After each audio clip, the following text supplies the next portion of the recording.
Et si on pouvait connaître les coups de ses concurrents avant même qu'ils ne les jouent? C'est un peu ça la promesse de l'intelligence stratégique. Une discipline qui n'est plus un luxe, mais une question de survie dans le monde d'aujourd'hui. Allez, on décortique ensemble cet art de voir l'avenir. En fait, la plupart des entreprises sont très très fortes pour s'auto-analyser.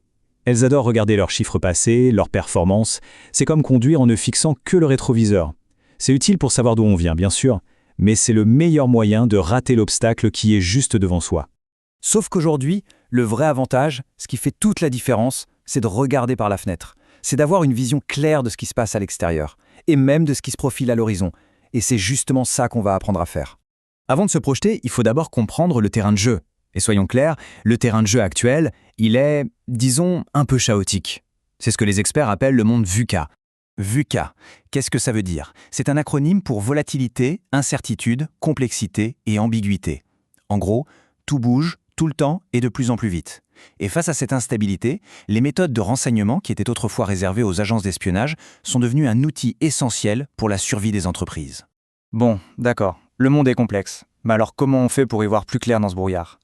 L'idée, c'est d'utiliser 3 angles de vue, 3 lentilles différentes pour analyser la situation. La première lentille, c'est le miroir. C'est la fameuse Business Intelligence, la BI. On regarde ses propres données pour comprendre le passé. La question c'est, qu'est-ce qui a bien marché hier? C'est le rétroviseur, c'est fondamental. Mais ça nous dira jamais si un concurrent prépare une nouvelle offre qui va tout changer. Deuxième lentille, la fenêtre, l'intelligence concurrentielle, ou CI. Là, on lève les yeux, on regarde ce que font les autres, quelles sont leurs stratégies, leurs faiblesses. Le but n'est plus seulement de réagir, mais d'anticiper leurs prochains mouvements. Et enfin, la troisième lentille, la vue panoramique depuis la tour de contrôle. C'est l'intelligence stratégique. Ici, on fusionne les infos du miroir et de la fenêtre pour dessiner une véritable carte du futur. On ne se contente plus de regarder la route juste devant, on anticipe les grands virages à 5, voire 10 ans. Ce tableau résume tout ça très bien. La BI regarde dans le passé, la CI dans le futur proche et la SI dans le futur lointain. Le point clé à retenir, c'est que ces 3 visions sont complémentaires. Une entreprise qui n'a que la BI est condamnée à répéter ses erreurs. Une qui n'a que la CI est toujours dans la réaction. Il faut les 3. Très bien, mais concrètement, comment on passe d'un océan d'informations brutes à la pépite qui peut tout changer pour une entreprise? Eh bien, ce n'est pas de la magie, c'est une méthode, une vraie machine à renseigner avec un processus très carré. Au cœur de cette machine, il y a ce cycle en 5 étapes qui tourne en permanence. Ça commence toujours par la bonne question. Ensuite, on collecte l'info, on la nettoie, on l'analyse pour en extraire le sens, et enfin, on la transmet à la bonne personne au bon moment. Et puis, on recommence. C'est un processus sans fin. Pour la collecte, on va chercher l'info partout. Le SINT, c'est tout ce qui est public, les news, les brevets. Le UMINT, c'est le renseignement humain. On parle à des experts. Le TechInt, on analyse la techno des concurrents. Et il y a même le GeoInt, le renseignement géospatial. L'exemple d'Airbus est fou.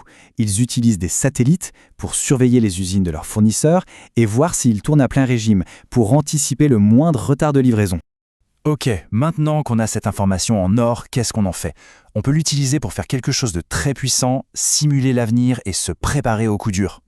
C'est la question qui vaut de l'or. Comment être sûr de son coup avant de lancer une stratégie qui coûte des millions? La réponse, c'est le wargaming. C'est un peu comme une partie d'échecs géante où on simule les réactions des concurrents pour trouver les failles de son propre plan. Tenez, cet exemple est parlant. Une entreprise de transport voulait se lancer dans une guerre des prix très agressive. Mais grâce à une simulation, elle a découvert que son principal concurrent avait un plan d'investissement sur 25 ans. Lancer une petite guerre des prix à court terme aurait été un suicide. Ils l'ont compris avant qu'il ne soit trop tard. Une autre approche, c'est la planification par scénario. L'exemple de Total Energies est un cas d'école. Au lieu de tout miser sur un seul avenir, ils ont une stratégie pour 3 futurs possibles. Un où la transition énergétique est lente, un autre où elle accélère et un troisième de rupture totale. Peu importe ce qui se passe, ils sont prêts. C'est ça la vraie agilité stratégique. Bien sûr, impossible de parler de renseignement aujourd'hui sans aborder la révolution de l'intelligence artificielle. Mais attention, on ne parle plus de l'IA comme d'un simple outil de recherche, on parle d'un véritable partenaire autonome. Le changement est fondamental. Avant, on demandait à une IA de nous trouver une information. Aujourd'hui, on peut lui donner une mission. Surveille en permanence tel concurrent, analyse ses offres et prépare-moi une synthèse de ses faiblesses tous les lundis matins. C'est l'IA agentique, de vrais analystes virtuels qui travaillent pour nous. Et ce n'est pas de la science-fiction, ça existe déjà. Clue met à jour en temps réel les fiches de combat pour les commerciaux. AlphaSense peut lire et comparer des milliers de rapports en quelques secondes. Et Crayon agit comme un super filtre pour ne nous alerter que sur les signaux vraiment pertinents. Fini le bruit, place à l'essentiel. Forcément, cette technologie a lancé une véritable course à l'armement. D'un côté, il y a des IA offensives qui scannent le web en permanence pour aspirer les données, et de l'autre, des IA défensives qui mettent en place des pièges, comme les honey tokens, des fausses données conçues pour empoisonner les algorithmes des concurrents. C'est le jeu du chat et de la souris, version 2.0.